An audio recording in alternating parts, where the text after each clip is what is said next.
Hey friends, it's Cassie. Welcome back for another YouTube video. Today I have the April 2020 inspiration box by Brutus Monroe. I did do an unboxing already, so if you missed that, head back to my channel so you can check that out. As far as I know, this box is still available, so I will have it linked along with the separate items that you might be able to get. So let's go ahead and take a look at what we're doing for our first card. This box came with a die, and as long as I've been getting them, the regular boxes, they've never had a die before, so I was so stoked when there was this die in there, and it's this beautiful bicycle die. And I am going to go intricate with this one. I just could not resist, so I'm going to cut that out of several different pieces of cardstock because I plan to do a little bit of paper piecing with it. You wouldn't have to do this, but I just really wanted that bike to pop. It's the main focal point of my card. And so I've cut it out of some of the blue that came in the kit. I also cut it out of some Raven cardstock, some lunch bag, and some slate, all by Brutus Monroe. And what I'm doing is looking at each of those pieces and determining what I need of each color. I'm going to keep all the scraps on the side just in case I forgot anything. But right now I'm cutting out the spokes of the wheel because obviously I want the tires to be black.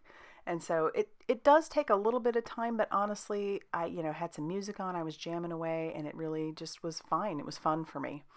And now I'm cutting out the blue part of the bike because the body of my bike is going to be blue. So I was just cutting off parts of the spokes, or not spokes, but what are those called? Here I am blanking again. Just the parts of the bike that I need, just for each color. The basket and the little flower basket for the back, that was out of craft, or the lunch bag. And now I am going to start piecing everything together. I'm using a Zig pen. This is the Zig two-way glue pen. Just because these are intricate pieces and I want to make sure that I don't get too much glue oozing out of the sides, so that's why I chose that. But I'm leaving my main body part, the one, I didn't cut apart any of the slate, and now I'm just going to piece all of the black on top of that. I was trying to think backwards how I would need things to layer, and I decided I needed the blue to be the last bit that goes on top. So now I'm just gluing down the basket on the back. And there's so much detail to this. It's just so cool. And then I'm doing the basket on the front. And then I will move on to the blue. So this is where the glue pen comes in really handy because there's some very intricate pieces of that bike that need to be glued down. And this Zig two-way glue pen works really well for that. Just making sure that I have good coverage, then I'm going to stick that down. Then I realized that there is a small piece on the spokes, glad I kept it, that I need the little blue piece for because that frame is supposed to hold the bike wheel onto it, so I'm just going to snip that out of there. And then there's also some little black pieces like the seat, the handles, and the pedal. I cut those out of the black and then I adhere those down using the same methods. So like I said, this does take a little bit of time, but I feel like it was worth it in the end, and I love how that bike turned out. All right, so there it is. Now I'm going to take a piece of white cardstock and I'm going to run that through the embossing folder that came in the kit. Yes, it came with an embossing folder. So read your instructions for your die cutting machine and do it that way. So it's got a really nice embossed background. I'm going to cut some of the ribbon that came in the kit. And then we're also, before we start attaching anything, I'm going to go ahead and stamp out my sentiment. So I've got some of that Raven cardstock and absolutely my favorite, of course, the Alabaster embossing powder. I'll use my magic powder bag on the black, ink up my sentiment with my embossing ink, stamp it down, and then I'll cover that with that Alabaster embossing powder. It's such a good fine detail embossing powder.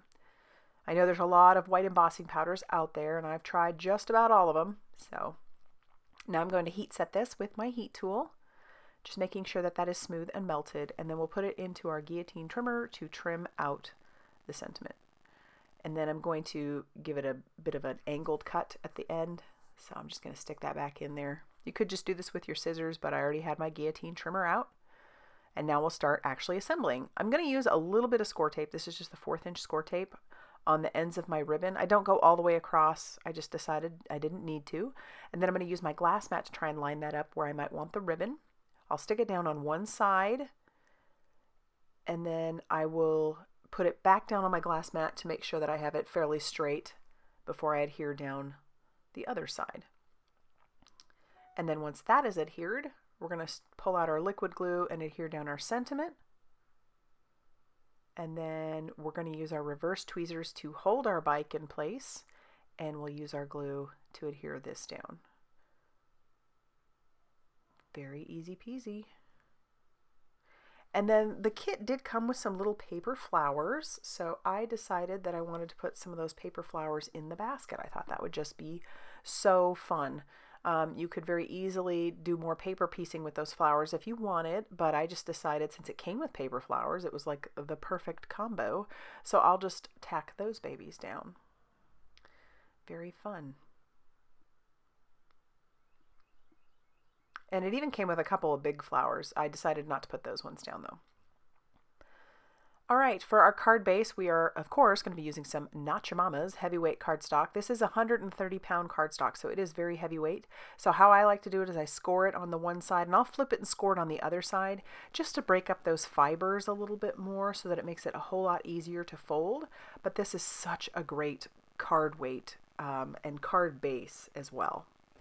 I'm going to ink up my cloud stamp from the set with some Remember Me ink by Simon Hurley. And oh my gosh, I can't even describe to you how much I love these clouds. I just think the detail on them is stunning. The whole set is just gorgeous. So I'm going to ink up the third one now because, you know, rule of threes. And then I'm going to pull in one more sentiment. This one just says, enjoy the ride. Since on the outside it says, life is a beautiful ride, we've got enjoy the ride on the inside.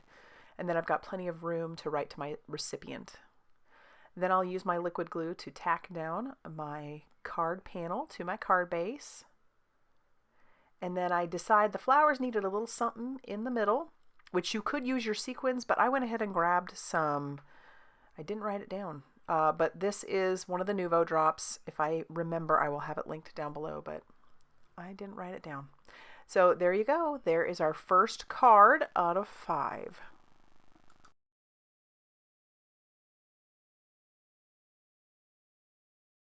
Okay, for card number 2, I just have a piece of cardstock cut down to 4 inches by 5 1/4, and then I'm just going to put some embossing ink all over that background. I just have a Teflon sheet down so that way I don't make a mess with the embossing ink. And then I'm going to cover that with that gorgeous Spring Showers embossing powder that came in the kit. I'm going to cover that entire background, and don't worry if you don't get good coverage the first go. You can always add another layer, which is what I'm going to do. All right, so I'm going to heat set this with my heat tool. And you'll be able to tell that it is melting because it'll get a little bit darker. It'll start to get shiny and it'll get darker. And then we'll have our whole panel pretty much covered. I'm going to let that cool for just a second, and then I'm going to do the exact same thing again with my embossing ink. So that way I can get perfect coverage, or at least close to perfect coverage. And you know, if this is something to keep in mind. If you don't have some of those glitter stocks that you might like, if you have embossing powder or like a glitter embossing powder or anything like that, you could make your own. And that's exactly what I'm doing here. I wanted this to be my own kind of glitter stock. And so it's just a great way to do it and stretch your supplies a little bit. So I'll heat set this again. And it's nice because it'll heat the under powder a little bit and then it'll kind of melt together. And then you'll have this nice thicker coat of embossing powder. And check that out. It's beautiful. It's shiny. It's glittery. It's gorgeous. For our card base, we're going to use some lunch bag cardstock. So I just scored that at 4 1/4 inches. And then we're going to attach that down here in a second. But before we do that, I want to stamp out all of my clouds. So yes, this is the Big Mama. That's not what it's called, but it's the giant Misty, the, I think, Memory Misty. So it'll handle a 12 by 12, but I love it. My kids got it for me for my birthday, and I love it because sometimes when I'm stamping out images, I don't want to cut my paper down, but I want a lot of images. And so this is why this is so fantastic, because sometimes in my smaller Misties, I will end up bending my paper a little bit just because it'll stick outside the door. And in this case, I don't really have a whole lot of that going on. So I'm going to just keep stamping all those clouds all the way down that whole, it's like a half sheet of cardstock. So it measures 5 1/2 inches by 8 1/2 inches. And I actually don't need this many clouds, but I wasn't sure exactly how many I would need. So I did fussy cut those out. And now I'm going to attach my card panel to my card base just using some liquid glue. As you'll notice, I already had stamped my sentiment the same way I did for the first sentiment, just doing it in white. And now I'm going to adhere down my clouds. I kind of positioned them where I wanted them, and now I'll adhere them down. You'll notice they're going off the edge, which is totally okay. I love that look. I feel like that gives the card, just makes it seem like there's more going on outside of the scene that you're looking at. And it's just very visually appealing to me. So I'll just glue all of those down, and then when most of that is dry, I'm going to cut off the excess clouds. I will use that upper cloud, the excess from the upper cloud. I'm going to put that down at the bottom because you'll notice there's a bit of a blank spot down there. So that piece right there, you will see it again. And then I'll just trim off the rest of it. I thought maybe I'd use those extra pieces, but I decided they were too small and it wasn't really necessary. So I'll just glue down that other piece, and then we're going to attach down our sentiment. And I'm going to tell you, I screwed it up when I put the sentiment down. So I'll show you here in a second. I went ahead and put my foam tape right on my card. That's one way I've discovered that I don't waste a bunch of foam tape. But as I am putting this down and I'm matching it up with my glass mat and everything, I adhered it too far to the left. So when I trimmed this off, because I wasn't paying any attention, I almost cut off the D. And you could leave it like that, but it just doesn't look right. So I went ahead and re-stamped my sentiment and recut my sentiment because I knew I wasn't going to be able to get that torn off. And then I can just adhere that right over the top with some liquid glue. And voila, no one is the wiser. So just, I mean, if you don't want to have mishaps like this, just pay attention to where you're sticking your sentiments. But otherwise, it most of the time is very fixable. Don't scrap your card just for that. All right, so there we have that. Now I'm going to stamp on the inside, which if I had been thinking, I would have stamped the inside before I had adhered anything to the front, because I do have some of that dimension on the front, but I don't mind. So I'm inking this up with the white pigment ink, the Alabaster Pigment Ink, and I love it. I think it looks so cool on that craft cardstock, and it doesn't have to be perfect. But there you go. There is card number 2. Love the glittery background, and those clouds are the star of the show.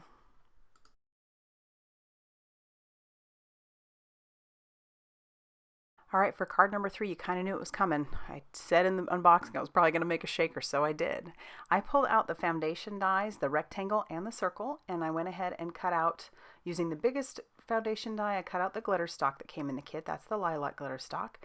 And then using one of the circles and then the next largest rectangle, I cut out from the pink panel that came in the card, or in the kit, another panel. And then I'm going to stick that inside the embossing folder, and I'll run that through my die cutting machine just so I can have a little bit of extra, dimension on that card. So yeah, we're going to make a shaker. I said I was going to do it. I could not resist with all those beautiful sequins. I did go ahead and cut down some transparency paper. This is a very inexpensive transparency paper. It's by Apollo. It is not embossable, so you would not want to try and heat emboss it. It'll just melt it. Ask me how I know.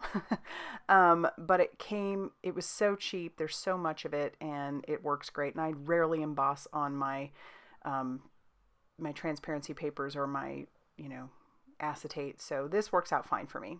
I went ahead and put down some 1/8 inch score tape all around that circle. I'll peel off the release paper, and then I am going to stick down that transparency paper right over the top of that. And then we'll move on to actually making the well for our sequins. And I'm going to use my Scotch tape for that, my Scotch foam tape. I'm going to double that up, so I'll put one right on top of the other so it gives my sequins plenty of room to shake around. And then I'm going to take the one piece and I'm going to cut it into thirds. I'll peel off the release paper on the front and the back. That will make it so much easier to manipulate around this circle. That is just one little trick. Just take it off front and back. And then I'm going to butt those up real tight next to each other. Now, I'm not really that concerned because these sequins are a little bit bigger. Now, if you were using glitter or if you were using some very small pieces, you may want to consider trying to have one fluid piece that goes all the way around, but I wasn't concerned about that. And yes, you'll see there's a hole there, but I will fix it. We have more foam tape that we're putting down.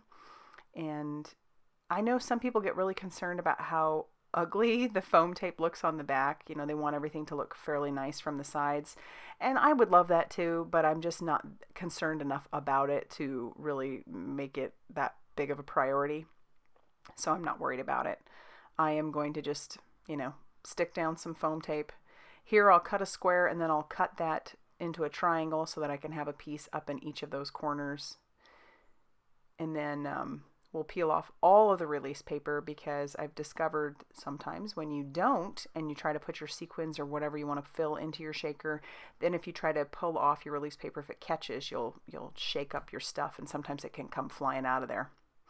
All right, now I'm going to trim down another piece of acetate. This is another little trick that I have. Don't put it down yet, of course.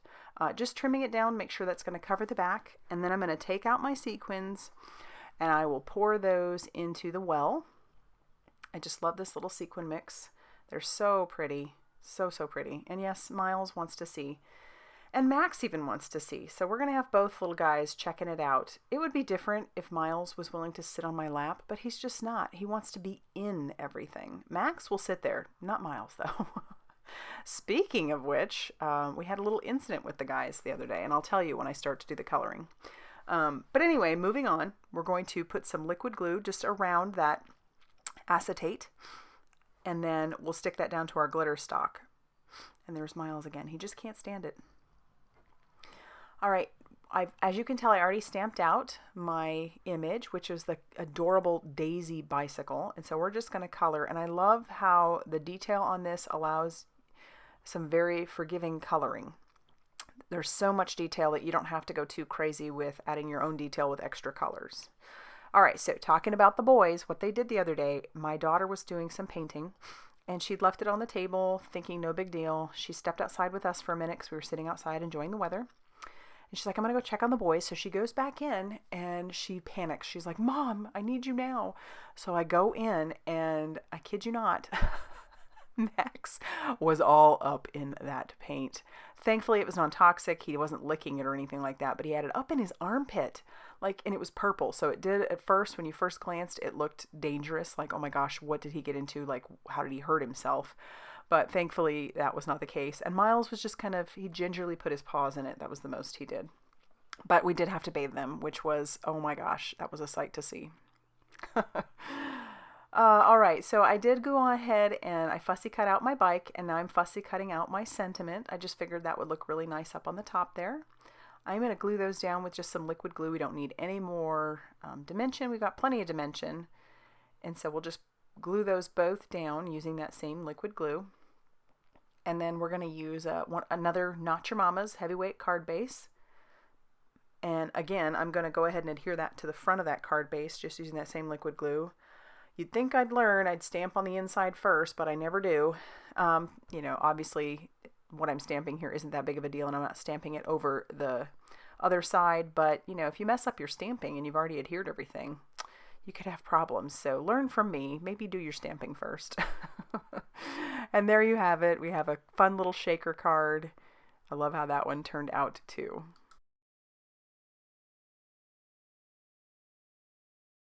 For card number 4, we're going to use one of those foilable panels, but we are going to do some ink blending all over these backgrounds, or this particular background. And these panels are just simply stunning. The detail is incredible. Yeah, they're gorgeous. And like I said, they are foilable. I decided not to foil any of these because the detail on them, I just didn't want to, I don't know, I really wanted to just do some ink blending and coloring, and I'll show you a panel later that I did do ink blending and Copic coloring on. They turned out really beautiful, and honestly, it wasn't much of what I did. It was mostly just these panels being as beautiful as they are. Like I said, that detail allows for a lot of room for error, honestly, which is kind of nice. I'm just ink blending using some cheap Vivas Beauty brushes, and the reason I am using these is because I have several different sizes of heads. So here's another size, and I'm using some Simon Hurley inks. That first color that I used was Overzealous. This next color is Later Gator. It's a little bit darker green, and I imagine just about any dye inks or even the Distress Oxide inks would work fine on these. I have done ink blending like that on some of those others, but these are a little bit more detailed. And so this is where these smaller brushes come in super, super handy. This is such a tiny little brush. I don't use them very often, but they come in great for, like I said, lots of these little details. So I'm just adding darker shades here and there where I want it. And then I'm going to clean off that brush, and I'm going to bring in some Woof, which is more of a warm gray. I thought that that would subdue some of the color just a little bit, so I added it to parts of the background.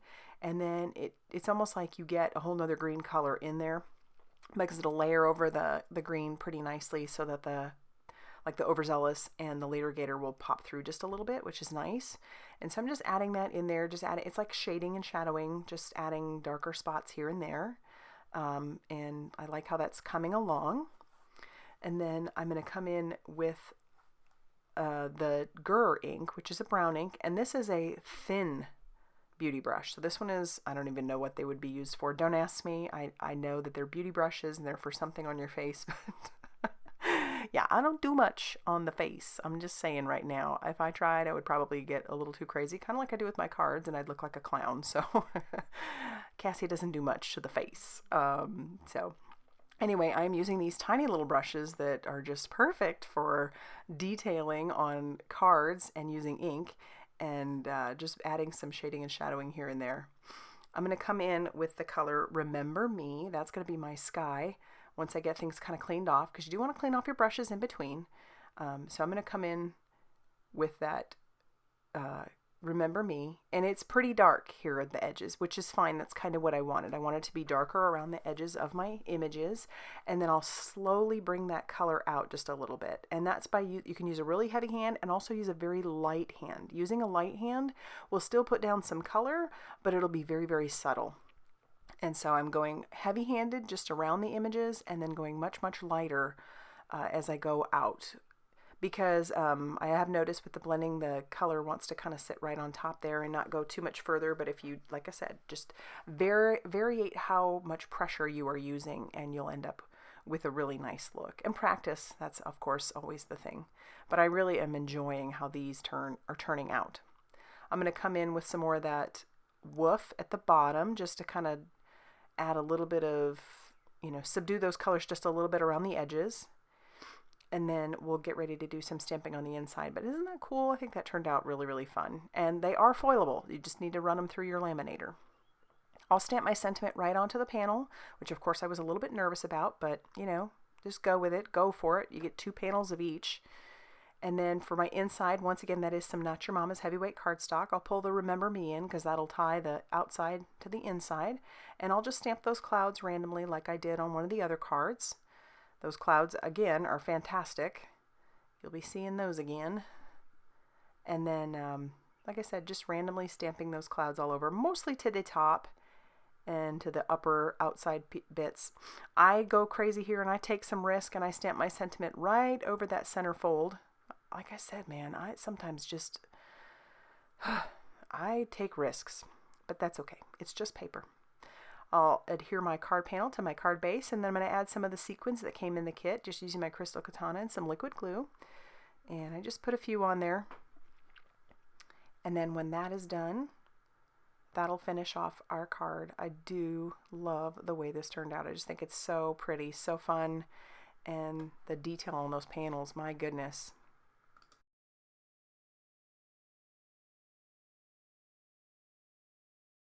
For card number 5, my camera was acting a little bit funky. So what you're seeing is me stamping on the inside. I've already stamped the outside panel. I'll talk about that in a second. But I'm just stamping the one of the bikes on the inside of a slimline card. And I use the Minty Fresh ink from Simon Hurley. And then I'm going to stamp the sentiment on the inside. I've been really enjoying doing slimline cards. But there's my panel. You'll see it's a little bit smaller. I stamped that using some traffic cone, Slippery When Wet, Minty Fresh, and Remember Me ink. I'm going to go ahead and adhere that to the front of my slimline card. Just using some liquid glue.